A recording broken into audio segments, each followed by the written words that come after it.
Ladies and gentlemen, this is David Mirikitani with another episode of Weighing In, brought to you by USA Wrestling, the national governing body for wrestling in the United States, and by Nike Wrestling. Go to athleteps.com for all of your Nike and USA Wrestling branded gear. And World Cup gear is now up the site as well. Say good morning, ladies and gentlemen, to the freshly shaved Grant Turner. What's going on, brother? Just living the dream, my friend. Just living my dream. Listen, man, I don't have a lot on you. I wanted to be the babyface guy of the podcast, and now you're trying to take that title too. You already got the best hair. You already got the 18 to 39 demographic. Like, you got to leave me something, right? This is a complete accident. I apologize to all my fans. Didn't mean to do it. Just really, really upset about it. So. It looks fine, bro. And the good news for people like you are in a week, like you and Brian Medlin every time looks completely different. So true. I love Medlin. Me and him have been texting a bunch ever since Zane's performance at World Cup. He's an unbelievable guy and great guy for the sport of wrestling. And it sounds like, GT, I just found out this morning that I'm going to be on the mic for the Beat the Streets duels in June with Mike Paul and those guys. So I'm excited about that. A lot of good stuff going on. The schedule gets a little lighter this time of the year on the holidays, but still plenty of good wrestling. A lot of good things to talk about. The first duel of the week, Appalachian State beat North Carolina. The big result there was Lout lost to 184. That was the big swing match. There's a couple minor upsets, but that was the big upset. It doesn't hurt North Carolina that much. It does Lout, drop in the rankings. That'll hurt them, but it's a huge win for John Mark Bentley and App State, right? And as a guy that helped build that Grandview program, to now where if you guys lost the duel, even though it was the Iowa State of shocking, but to be on the other side of it on the come up, big win for App State, right? Yeah, I mean, it's an in-state thing too, right? So, you got a lot of really good programs in North Carolina and, basically having, NC State, UNC, App State, Campbell, all in that kind of neck of the woods, like for a quote unquote, like non-Power 5 school, in order to beat a Power 5 school is always kind of a bigger deal when it comes to it. But, congratulations on the win. Once again, I think UNC's also put a guy in the national finals the last, 3 years. So I think they're just going to be just fine. And they'll be right along towards the, ACCs, right? So. Yeah, I think I have one of their duels this year too with Virginia. So excited about calling that. Reno happened. And it's funny, guys, if you're watching, I'll go through the docket with Mark and Grant, usually the day ahead of time, and then tighten it up in the morning. I completely forgot Grandview sent people to Reno, and they had some big wins. So let's start with that. Like a couple, you guys beat Rooks at one weight class, the kid from Indiana, right? Yep. Tell me about some of the big wins you guys had out there. I think there was a couple of, I would say just, normal, like kind of wins for our guys or whatever. But our 74-pounder ended up like reversing and pinning, I think it's Donna Washington from Indiana in the semifinals. Close match, whatever, got basically reversed and put into a cradle, and we got a win there. Our 49-pounder beat, I think, Peyton Omania. Yeah. Once again, very, very good win for Jack. Great job for him. A couple other ones in there that was like more kind of surprising because we don't necessarily get to coexist together very often. Yeah. So it was, I believe Wyoming won Reno.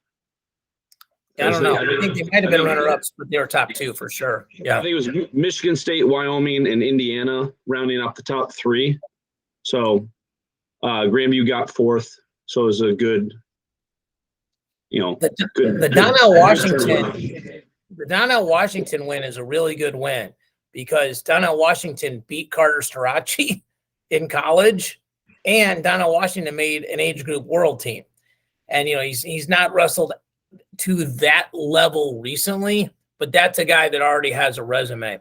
I never asked you about this, either on or off the air, and if you don't want to share, it's okay. how did Nick Mitchell address the team after the Iowa State duel? Like, he's such a good coach, and he seems to have such a good sense of the moment. Like, obviously, you guys weren't favored to win the duel, but obviously you didn't want to lose the duel, and you lost several close matches. That scrambled the week, if anything, was a silver lining. But, like, what was the tone and tenor of his delivery to the team that week? Well, I was coming back from Bill Farrell, so I can't give you an actual, like, vibe of what occurred there or whatnot. I think probably just in knowing Nick and knowing his kind of his tone and all those type of things, I think it was more of like, maybe just more disappointed in the level of fight in certain positions or certain matches. Once again, focusing on maybe a little things, and just basically, trying to maybe represent ourselves a little bit better than that. And once again, not mad. I mean, more disappointed than mad. I would assume. Once again, not being there in the room, I can't necessarily tell you exactly for sure kind of how that went. But I think that's the biggest play for anybody that kind of has kind of a difference in showing of normally how they would be. Is like, hey, I could be mad about it. I can be mad about specific things. Overall, I think there's just, as a group, I think it was more disappointed in the level of the fight or effort sometimes. What's interesting, because Grandview's a school that's sort of on both sides of it, right? Like when you wrestle Iowa State, maybe there's a kid or two that gets a little nervous about the singlet they're wrestling. And there's probably a ton of kids in NAI that get a little nervous when they're wrestling the Grandview singlet. So all those singlets are produced by Nike, by the way. People are curious about that. Just saying. Nice little plug there for sure. Get better with my segues. We've been doing it for 7 years. I might figure it out eventually. So, right. Anyway, yeah, right. So, huge win. Huge tournament for Aiden Valencia out there, right? The high school senior, Stanford commit, wins the tournament, beats Rayvon Foley, beats some other guys along the way. These kids are. It's a familiar drum we're beating. They're ready sooner and sooner, right? Like, they're college ready, they're international ready sooner, all of this stuff. And it's all a direct result of the development of the Pinnacle Wrestling Clubs, the Aspen Wrestling Academies, the Izzy Styles, the Strit Matter Club, like the My Wrestling Clubs, all, the Greater Heightses of the world, like these clubs, Victory, all these clubs all over the country, Thoroughbred Wrestling Academy. But just these kids are getting correct fundamentals early, and then getting stuff way above fundamentals even earlier than we ever got them. And so they're not scared. They come out ready to wrestle. I mean, most guys would have been terrified to wrestle in a college tournament 20 years ago. Now they're going and winning. And Reno is a tournament that's got a lot of history to it. I mean, was he kind of the talk of the tournament while you guys were out there? Well, I think there's a lot of, once again, the Reno Tournament of Champions is kind of like that Midlands Southern Scuffle-esque caliber of tournament where, depending upon the year, depending upon who all shows up, the matchups could be crazy, right? And you could have a couple of different matchups of the tournament or something like that. So, I think it was just, there was a slow buzz, I think, about it. But once again, I think a lot of people are also conditioned now to say, hey, young man can scrap. Like, you see redshirt kids or even JUCO kids or, Division III or NAI or Division II schools or even Division I guys that are like come out of the woodwork and it's like, hey, that kid had a great tournament. Yeah, not as many surprises anymore, right? Right. So it's like, hey, well, since it's been done now and a couple of high school kids have started to do really well, I think it gives those kids a little bit more confidence to go into those situations and just focus on the wrestling. Yeah, it's always interesting. We're bouncing back and forth here. I talked to Gary Abbott at the World Cup about the pod, and he's like, how do you decide how much to talk about college versus international? And I'm like, I think we try to talk about the subjects that most people are talking about and try to add a little to it. So when they're talking to their friends, they have something of value, like, hey, well, Mark Ostrander said this, Grant Turner said this, David mumbled this, something like that. And I said, the subjects sometimes are repetitive. Like, as USA Wrestling is doing better and better at these age groups, it's a result of not only what USA Wrestling is doing, which is a big part of it, but also these clubs, and it's a two-way street. Like USA Wrestling's providing these events for these clubs to go to and providing some structure, and the Olympic Training Center is there, and there's a sharing of ideas. But some like Young Guns and all these, his Strip Manners clubs slipped my mind at the time, like what Michael Zicki has done. There's guys all over the country. I'm shorting people. I apologize, but just it's fascinating to watch. Like I had an advantage when I was in high school because I used to be able to work out with my dad's team. In the summertime, my dad would just have open mats, didn't even charge anybody. You just had to have a USA card. And that was kind of the cheat code. You get to have a college coach as your father and you get to work out with college guys as early as 7th grade. Now, guys have Olympic or world champion coaches, when they're 7. Like all those great clubs in Iowa. I was talking to Gabe Arnold and Phil, and they were talking about where Gabe gets to go in the mornings and train now that he's part of the RTC and stuff like that. And it's really, really insane how these guys are and young women are growing. How much do you know about what the University of Iowa did with the international ladies staying and doing a training camp up there? Were you a part of that at all, or just filled in on that, or not really any of it? Yeah, so like they did an international friendly training camp in Iowa City after the USA Wrestling World Cup or the UWW World Cup, and basically, I believe it was the Ukrainians stayed, and then they were a part of the Beat the Streets gala and wrestle, I believe, as well. But kind of that international friendly, it gives them an opportunity to basically come in, get a couple of matches in, get a solid week of training in. So it's not just, hey, come here for, 6 minutes worth of work and then fly all the way back to your host country, right? So also that's been kind of the format for a lot of the World Cup things is where you go get a training camp in. Usually after the competition, you don't really do it before the competition. Be like, hey. Yeah, of course. Right. So, it was great. There was really good pictures shown by, USA Wrestling and, like Chun and the University of Iowa women's staff. They were able to utilize the Hawkeye room for that training camp. So very, very, very cool to see. But I was not in attendance. I had some other business that I had to do. Yeah, I didn't think you'd be there. But it was big news in Iowa. And then a lot of those ladies and men as well wrestled in the Beat the Streets LA event. Like, Evan Wick had a big win there. I mean, all those results are on the mat.com. A lot of replays are there. I think they actually streamed it on Stalemates, I think. I don't think it was on Flow, but it was, you can definitely go find it. But it was, again, as a guy that tries to run events, we'll probably talk about this one that I'm running tomorrow. I respect everybody that shoots their shot, everybody that's putting stuff together.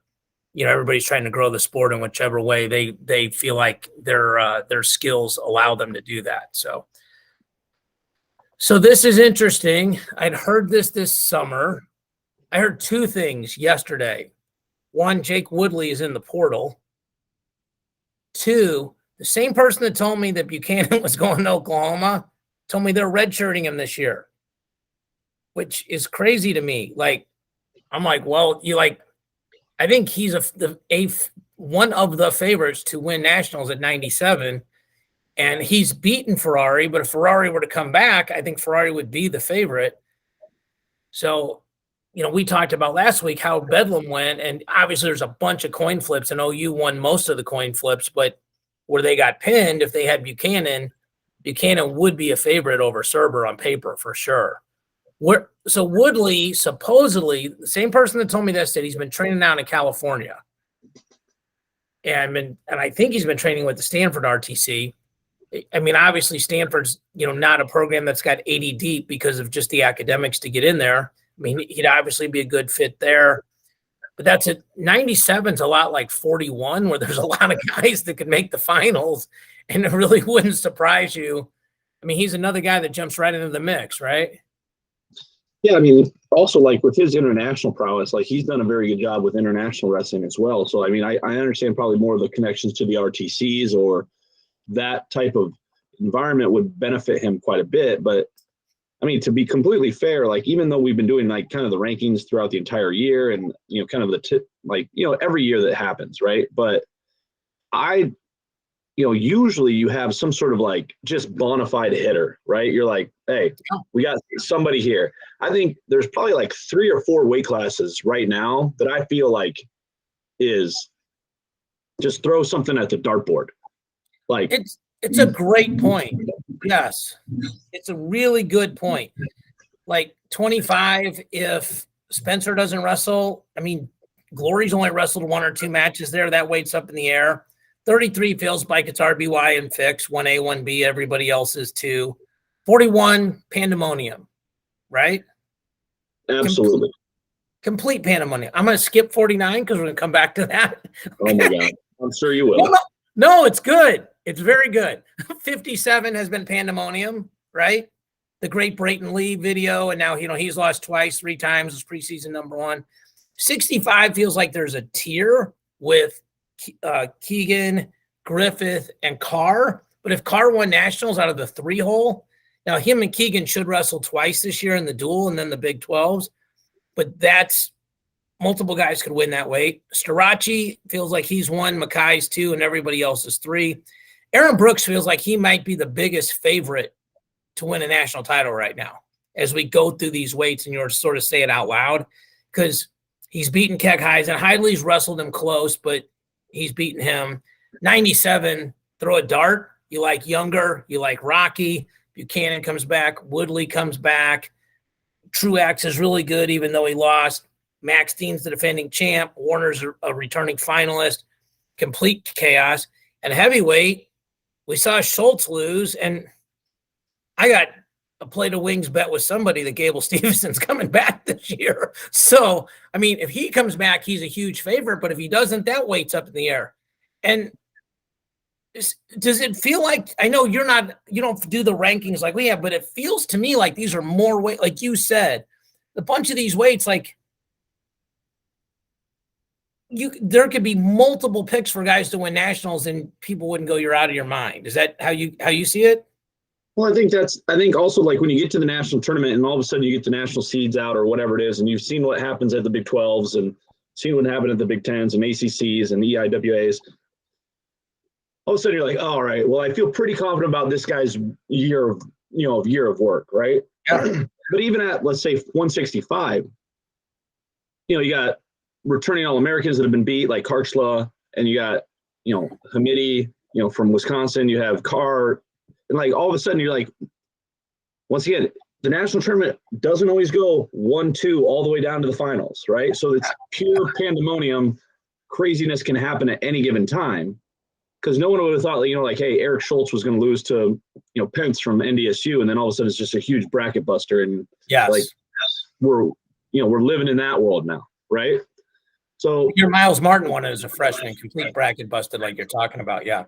So I think the one thing about everyone's collective body of work is that we do have such talent at certain weight classes, and then there's this gap of like everybody's catching everybody depending upon the season. And once again, I'll wait until you get to your 149 soapbox and see what you have to say, and then I'll try to contribute there a little bit. So yeah. We can get to that. So 149, Yanni beat Pinheiro 3-1 in overtime. Okay. If everyone remembers, last week I said Pinheiro should be number 1, and I also picked Yanni to beat him. Okay. Yanni should be 1, Pinheiro should be 2, Gomez should be 3. And Sasso lost another match, which we're going to get to.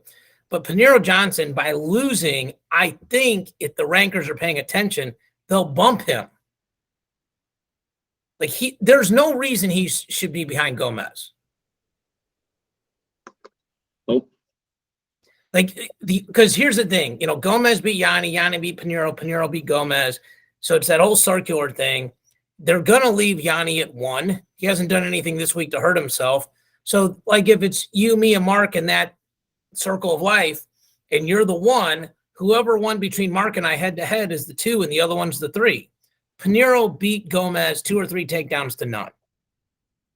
Just like Gomez beat Yanni 3 takedowns to none, or 2 takedowns and near fall, whatever it was, but not close. 2 of those guys got all the offensive points. So it's not a big soapbox. They're probably not going to do what I say. But in my rankings, Pinheiro would have been 1, and this week he would drop to 2. So assuming we still got another day of the collegiate duels. By the way, I think some people know this. I was working with Flo. We tried to run a college event. Several of the teams that are in Frank's event originally committed to ours. Nothing but love for Frank and what he does. And Rockfin, those folks over there, we tried to do something. It didn't work out. Talk about it all the time. You don't make 100% of the shots you shoot, but you miss 100% of the shots you don't take. So glad to see that tournament's going well, and there's been some great results. By the way, congratulations to Earl Smith, Journalist of the Year. Sent him a text congratulating him. He's a guy that's been on this pod once or twice. Get to sit with him on press row a lot. Really a smart guy, quiet, understated. Probably the worst thing you can say about Earl is he's a Washington Nationals fan. So that's a tough road to hoe. But besides that, but he rocks the hat and everything else. So let's see what else we got here. I think the next thing to get into, frankly, is, all right, let me ask you this while I'm pulling this up. Do you agree with that where Pinheiro should be?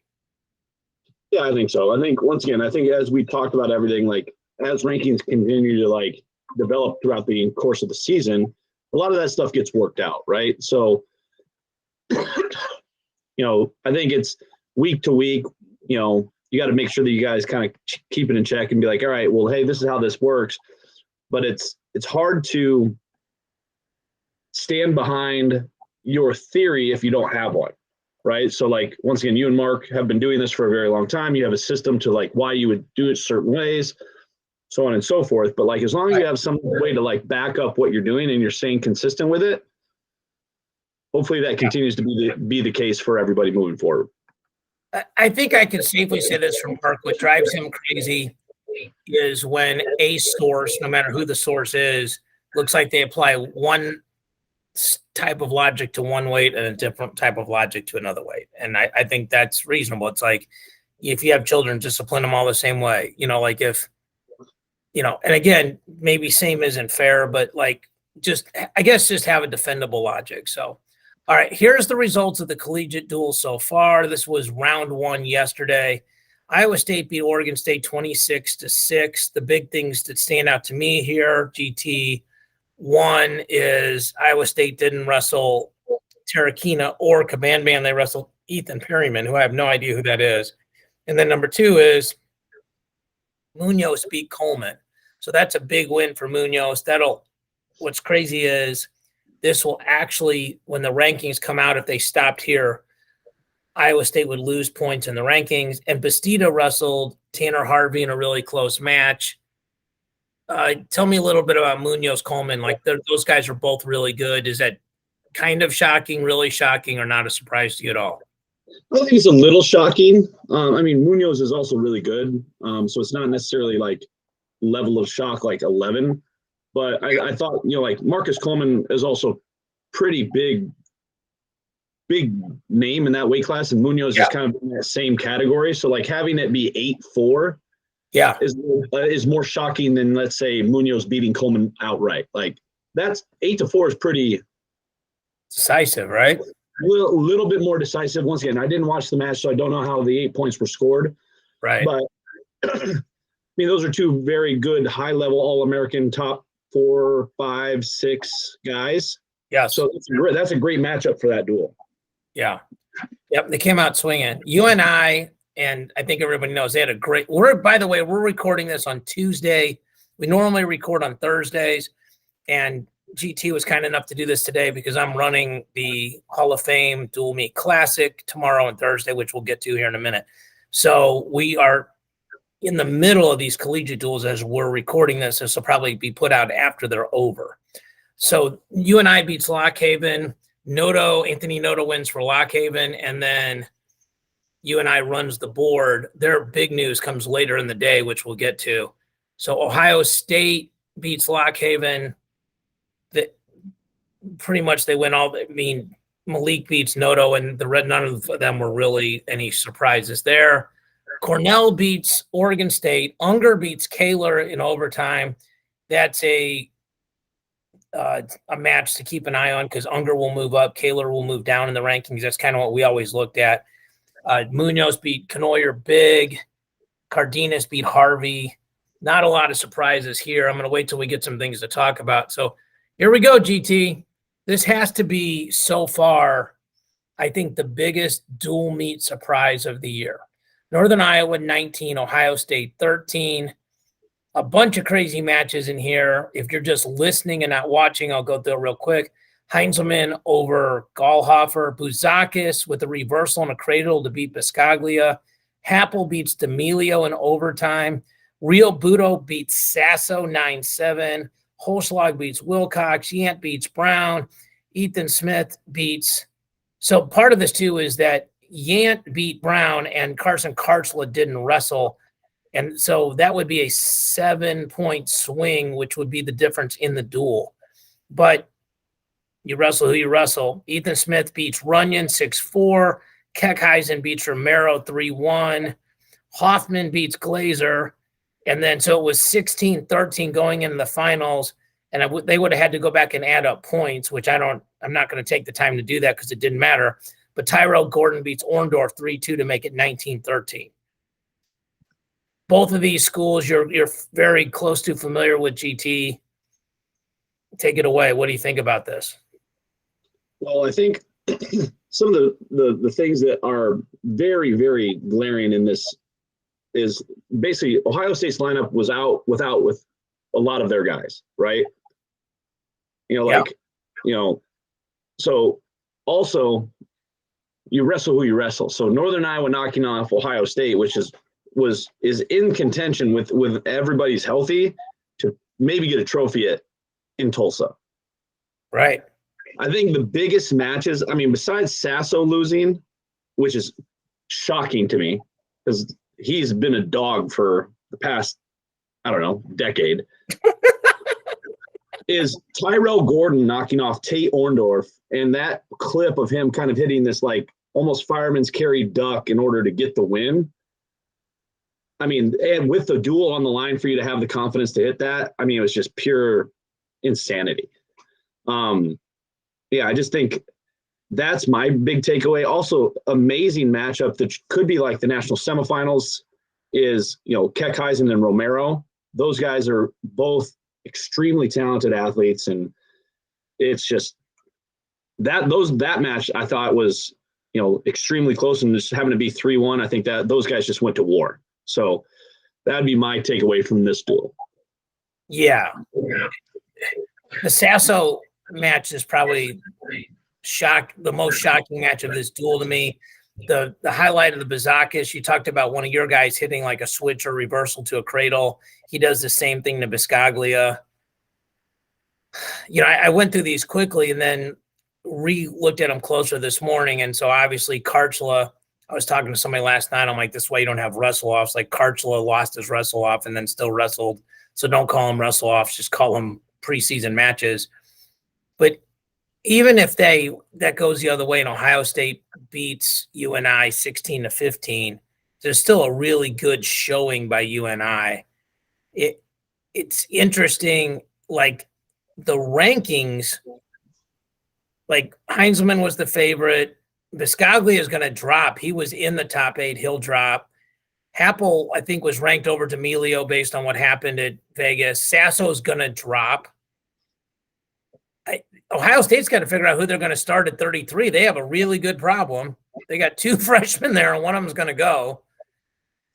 And then, like you said, Romero is not going to lose any ground in the rankings, and Orndorff's had a less than stellar start. Tyrell Gordon's a guy that's always been undersized at that weight class and did an unbelievable job.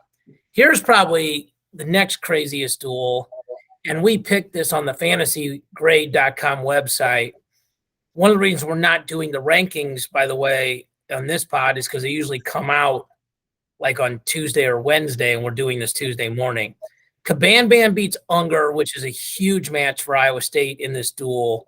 Iowa State ends up winning this duel 18-13 if you're listening, not watching. Adesayov goes 3-1 with the Rougeau. So I'll stop here. Surprising, GT? To me, that's surprising that it was that close. Yes, that's very surprising. Yeah. Swiderski didn't weigh in, so Redding bumps and Cornella beats him. And that was a match I think I had Swiderski winning. We talked about Yanni Pinheiro, 1 takedown match in overtime. Kraser beats Yapulian in overtime. Carr beats Ramirez 10-5. Foca majors Broderson. So then Iowa State bumps. They put Devine in at 84. Bumped him from 74 to 84. Coleman to 97. Younger to heavyweight. And they run the table. Devine 5-1 over Knoyer. Coleman 4-1 over Cardenas. Bastida 4-2 over Fernandez. So Iowa State wins this duel without Terakina and without Swiderski. Like, really impressive, right, GT?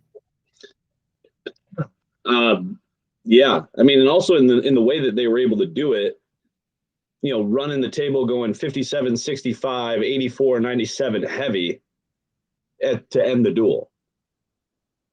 You know, and yeah. then those guys are not slouches in there either, right? So we got Ramirez, Foca, Knoyer, Cardenas, and Fernandez. Like, that's 1, 2, 3, potentially 4 All-Americans that Cornell will have this year. Yes. Yeah. I mean, and I would say going, you know, basically 4 of 5 to end the duel. And then also like a little gamesmanship there with, you know, bumping Devine to 84 and Coleman to 97 and Younger wrestling a smaller heavyweight in Fernandez. But also a guy that's really good on top with legs. And that's pretty scary, right? Like, I didn't see the match, so I don't know if Younger picked down or not, but I saw the last scramble where he came out top and, like, Fernandez horsed him in 2 or 3 spots where Younger would normally finish, and he just stuck with it. Yeah. That Younger Bastida is one of my favorite guys to watch in the country. Here's the other thing that people have to understand. Coleman weighed in at 84 and Bastida weighed in at 97. Like, they didn't, like, because they wrestled around earlier at those weights, so they literally just bumped. Like, Coleman bumped 13 pounds and Younger probably gave up conservatively 20 to 40 to Fernandez. And this duel is number 4 versus number 5 in the country tournament rankings. Right. So, like, it's not like, hey, we're gonna, like, number 20 versus number 25, and we're gonna play a little game and bump some guys around and see what happens. This is legitimately like 4 versus 5 in the country. Mark said this to me, GT. He goes, Iowa State has a legitimate chance at 3 finalists with Pinheiro, David Carr, and Bastida. Like, I think he's right. And, you know, Terakina, I mean, if Adesanya can go 3-1 with Arujau, he can be in the mix. Swiderski got the only takedown of the match against Real Woods, so he's definitely a guy who could All-American. We know Marcus Coleman can All-American. I mean, if they have 3 top, say, 4 guys and 3 more 5 through 8 guys, they're in a very good chance to place top 5 or 6 in the country and really good chance to win the Big 10s, right? Or Big 12s, rather, right? Yeah, I mean, I think the sky is really the limit for Iowa State, depending upon how well they do at Big 12s and set themselves up for really good seeds at NC2As. You could have some amazing matchups for some of those guys that were in that, let's call it like the 5 to 15 range, and then figure out where they're going to fall into the national tournament. Yeah. By the way, I don't normally look ahead, but how good is Iowa State Missouri duel? Pinheiro, Brock Mahler, David Carr, Keegan O'Toole, Younger Bastida, Rocky Elam. How often do your 3 best hit my 3 best? Like, whew. And then there's a ton of toss-up matches in there too, like Terakina, Noah Certain, like Adesanya at 33 is a toss-up with Connor Brown. Alan Hart is kind of a toss-up with Swiderski. Like Zach Elam, Sam Schuyler. Like there's even, well, Coleman would be favored at 84 over Sean Harmon, and Mako would be favored at 74. But just a ton of matches that could really go either way in that duel. So that'll be a must watch. Lehigh beats Cal Poly. probably the biggest results here are Manzona Bryant beat Dom Demas, Josh Humphrey, Major Luca Wick, Tate Samuelson beat Adam Kemp, Bernie Truax beat Beard. So the 197 chaos continues. Speaking of North Carolina, they beat Central Michigan.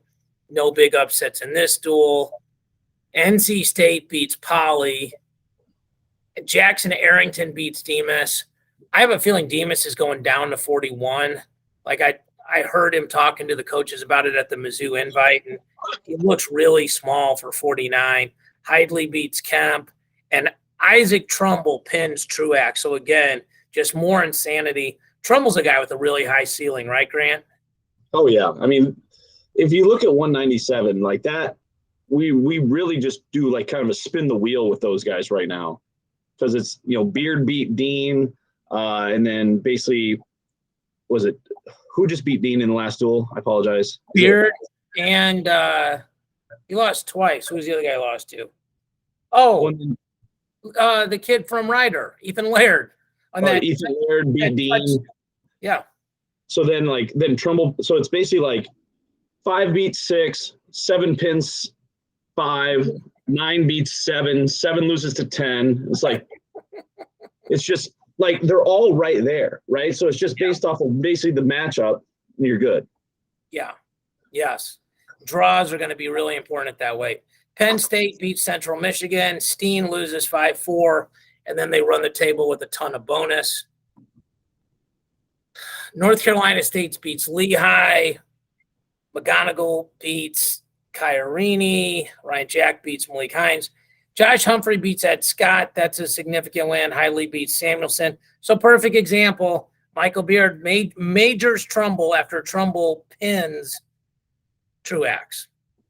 So, like, who the hell knows there? Like, just more supportive of what you said, how chaotic that is. Penn State puts it on UNC. Jack Wagner beats Steen, and again, then they just run it off. Bartlett beating Lachlan McNeil's an interesting result, and they didn't wrestle Lout at 74.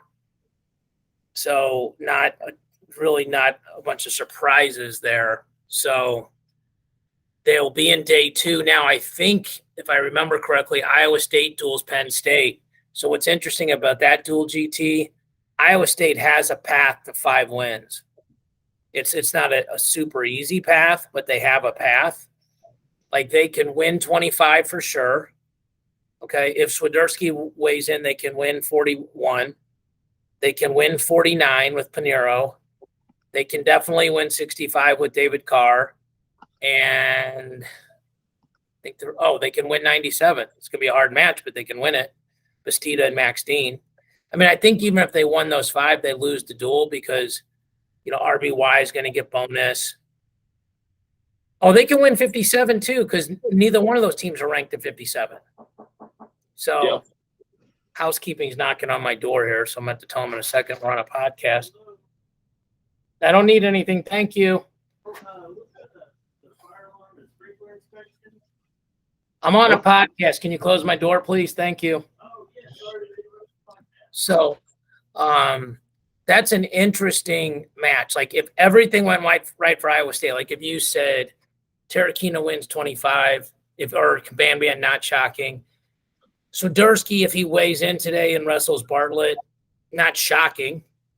Pinheiro beating Van Ness, not shocking. Krazer beating Barraclaw, not shocking. David Carr beating Facundo, not shocking. Bastida beating Max Dean, not shocking. So let's say those all happen. I don't think they will. Just the law of math says that probably won't happen. So then Penn State would need to get 19 points from the other 4 matches. And, I mean, they've got Adesanya, who's pretty good at keeping things close against RBY. They would have Starachi, who will most definitely probably get bonus at 74. Marcus Coleman against Aaron Brooks, and Kirkfleet against Skylar. I mean, I think Penn State wins the duel, but there'll be some really good matches in there, especially the young guys that hopefully 41, 49, everybody weighs in. Should be really interesting. Yeah, fireworks at the weight classes that we want to see fireworks at. I'm looking forward to that duel for sure. Yeah, for sure. All right, so last thing, shameless plug, the National Wrestling Hall of Fame Dual Classic is December 21 and 22, Gallagher-Iba Arena, Stillwater, Oklahoma. We have teams nationally ranked: Stillwater, Del Barton, Poway, Edmond North, Lake Highland Prep, Bixby, Liberty, Allen, St. Joe's Regional, Pomona, and Tuttle, and then other teams that are in the field that are super highly ranked within their state: Arlington Martin, Texas, Derby, Kansas, St. Pius, Missouri, Loyola, Chicago, and Blackwell of Oklahoma in small classes. So it's an interesting meet, GT. As you know, we've talked about it off the air. I'm the tournament director. Want to thank Alex Steen. He's done a lot to help me with the format. Definitely want to thank the Hall of Fame people: Leroy, Ed, Jack, Lindsay, Clay, all those people. It's a 4x4 pool, so we put the teams in 4 pools of 4. A wrestles B, C, and D. 2 pools wrestle in the morning, 2 pools wrestle in the afternoon. It's only 4 mats. At the end of the day, now we have 4 gold bracket, silver bracket, bronze bracket, copper bracket. Then we draw the semis up. In the morning, they'll wrestle the semis of the 9 through 16s. And then they're going to wrestle the semis of the 1 through 8s. Then the next round will be the matches 9 and 10 all the way up to 15, 16. And then the last round is 1st through 8th. So every team gets 5 duels. And then afterwards, we're doing a dinner, a round table. Dave Martin is the moderator with Dan Gable and John Smith. So there won't be any wrestling wisdom at all passed along at that dinner. Nobody smart there. So I know you have a great relationship with the Cowboy Wrestling Club and with Oklahoma State and all those folks there. There's going to be some really good scraps. Ton of kids individually ranked. Del Barton just won Beast of the East. Liberty just won Stampede. Poway's the number 1 team in California. Edmond North is really good on paper. Lake Highland Prep literally went to the Louisiana event and is now on their way to our event.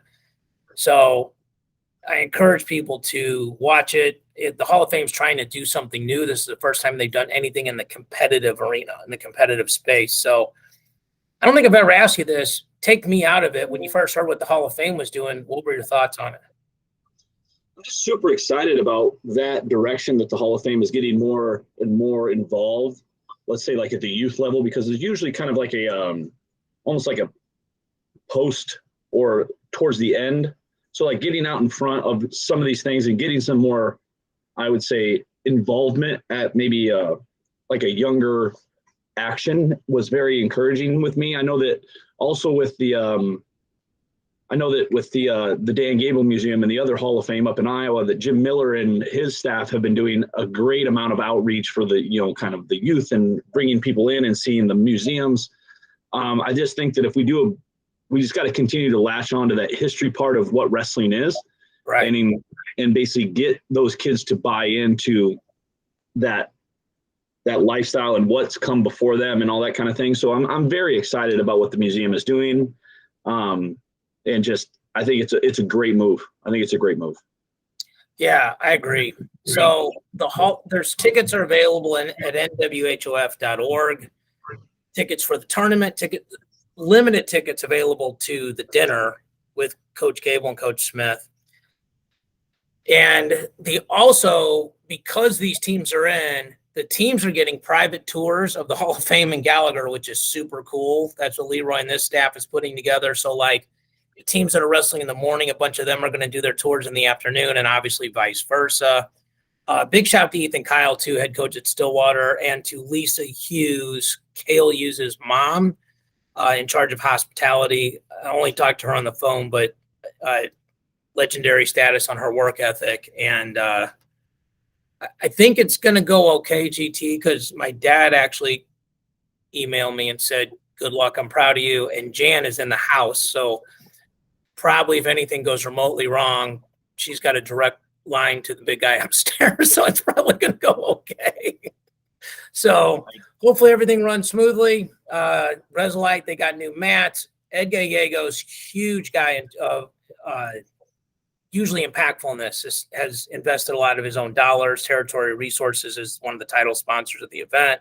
Army and Marines are going to be there. So overall, something that's really going to be cool. Proud to be a part of the machine that put this together, and excited to see these guys scrap starting tomorrow at 9 a.m. So there might be some future Grandview kids in there. And just so people know, there are certain restrictions that we are not allowed to ask teams to come. Iowa, as an example, as I said that, cannot travel to Oklahoma per their state rules. Michigan cannot. Minnesota cannot. I don't think New York can. Pennsylvania has this point system where meets count for so many points. And when we talked to them, it was difficult. I didn't get hired till May. So we're working on getting some other schools now.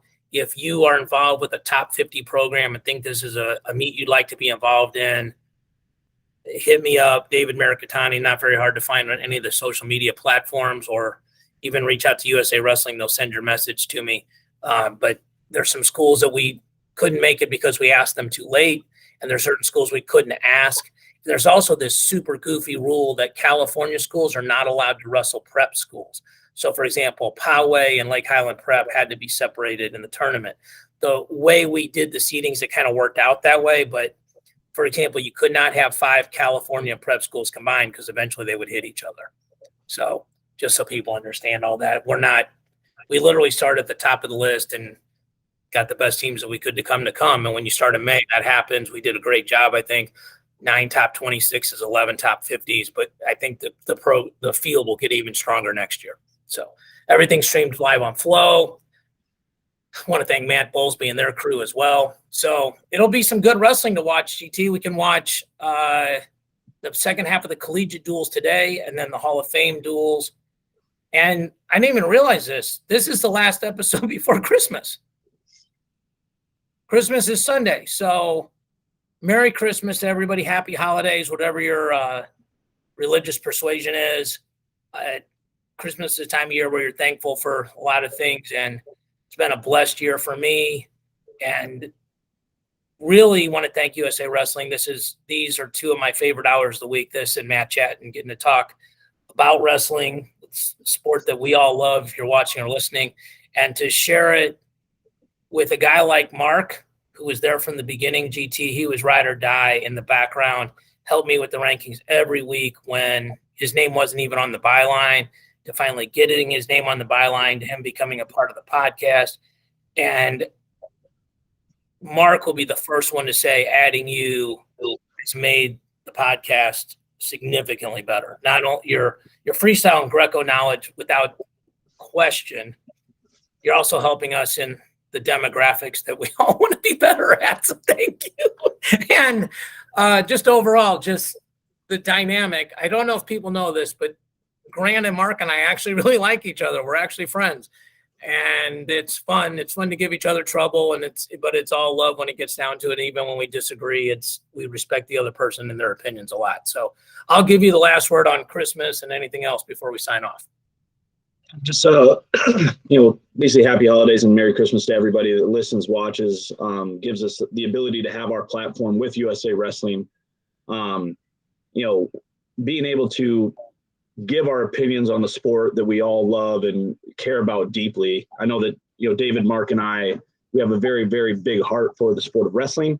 And I think that comes across in our podcast to you guys, and trying to do our best job to evaluate and give our opinions on things that are important to the wrestling community in all phases, women's, international, collegiate, youth, men's, anything like that. So be safe during the holidays. We look forward to having you guys watch, listen, come the next year, and looking forward to a very successful 2023 with everybody. Couldn't say any better. Thanks, Christian Thompson, Fantasy Grade, for getting us the rankings every week. Gary Abbott getting us on the air. Thank everybody for watching and listening. We'll speak to you all next week. Merry Christmas.